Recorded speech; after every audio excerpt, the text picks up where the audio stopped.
So while the world is burning, America is faced with a difficult decision, the banning of Chinese-owned TikTok over national security concerns. And it's a very popular platform, by the way, 150 million Americans use it. But some Republicans and Democrats are coming out against this effort, saying it would limit free speech and emulate censorship from the very Chinese government. Joining me now is Kentucky Senator Rand Paul. Senator, good to have you back on the show. And you scrambled to come to the camera, and thank you very much. You were busy objecting to Senator Hawley's request for unanimous consent on this issue. Tell us about it.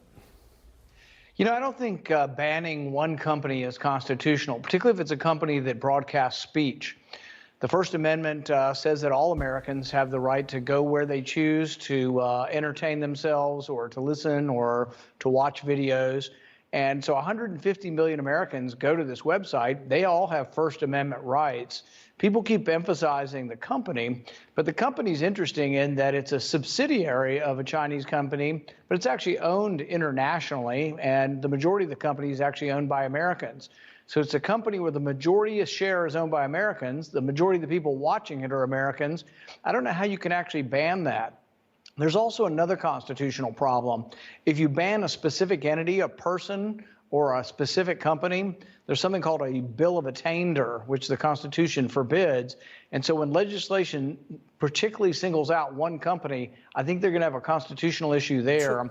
When the Trump administration banned TikTok, the court struck that down already once as unconstitutional. So, Senator, what about those who say, and by the way, look, you and I are libertarian. I believe in free speech should be protected. However, what about those who say, you know, it's not so much a censorship of speech, but more a concern that they're using the data as it could be a security concern for the United States? I think they're like all big tech companies. They are using the data. Facebook uses the data. Google does. Apple does. In fact, it's interesting that if you look at some of these big tech companies, they actually have sociological experiments where they have all these college kids by the thousands in a room with probes all over their brains, watching where their eyes move to try to figure out how to get people to look and click on things. So every social media company does this. What's alarming is that in our country, the ones that are owned by U.S. entities are sharing that with the U.S. government. So I have a great deal of problem with all these companies sharing data, and I don't like it. But the First Amendment trumps my dislike for their business practice. If you don't like it, don't use them. Yeah. And so I think that there's a lot of privacy violations that may or may not be in the purview of government, but they are in the purview of the consumer. So quit using them. If people don't like it, if you don't like TikTok, don't use it.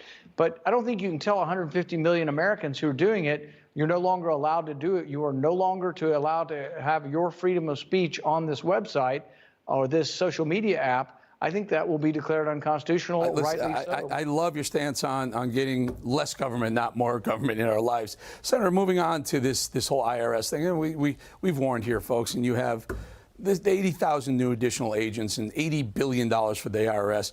Has it come as any surprise that the minute Matt Taibbi, a journalist who is testifying on Capitol Hill about Twitter, he gets a knock on his home door from the IRS? Senator, this feels like we're weaponized. They are weaponizing the IRS against us.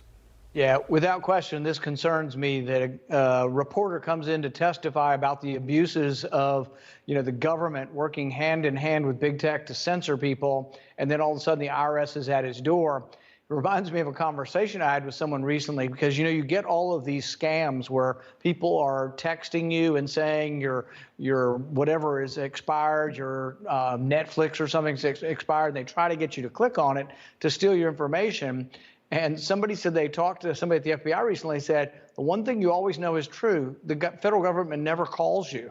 They never visit. So, it's hard to believe we finally have an IRS agent that's visiting somebody, but just happens to be a reporter. They never visit anyone, but they just happens to be a reporter who the government doesn't like what he's saying. So this is very worrisome, and I'm pushing to have this investigated, and we should get to the truth of this. Can we, I don't know this, Senator, can we defund that $80 billion that they put towards this new IRS push that Biden has?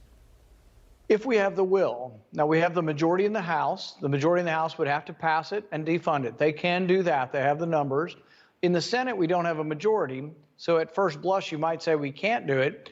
But if 41 Republicans said we're not voting on anything, we will not pass any spending bill unless defund the IRS is on it, yes, we would have the power. How often has that power been used in recent history? Zero, because we have at least half of the Republican senators have no spine, and or if they have a spine, it's very malleable. You know, it can be bent double and twisted into a pretzel shape. But the thing is without spine, without 41, you can't stop the Democrats. I do know. You have to be willing to stop them. I know one guy. You're looking at him, folks. This is one guy that would defund the IRS completely, not just that $80 billion additional dollars. Before I go very quickly, sir, you had a staffer who was stabbed the other day. Turns out the guy who stabbed him is a guy named Glenn Neal, who was just released a day or two prior for what's called good time credit. Final thought, how is he? And quick thought. You know, Philip is strong. He's athletic. He's a young, healthy man, and I think he'll be fine. He had life-threatening injuries, though. This was nothing to sneeze at. He could have died from these injuries. He got very quick medical treatment and got to the hospital very quickly, has had multiple surgeries. But I think he's going to make a full recovery, and we'll be excited to have him back. We're keeping him in our prayers because this was a big deal. You're right, the guy had just gotten out of jail the day before, and I think is basically the best kind of word I can call it is homicidal maniac. He's insane, but he's also a murderer, and or attempted murder in this case.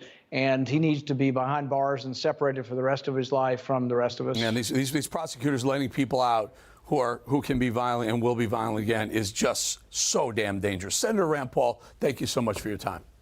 Thank you.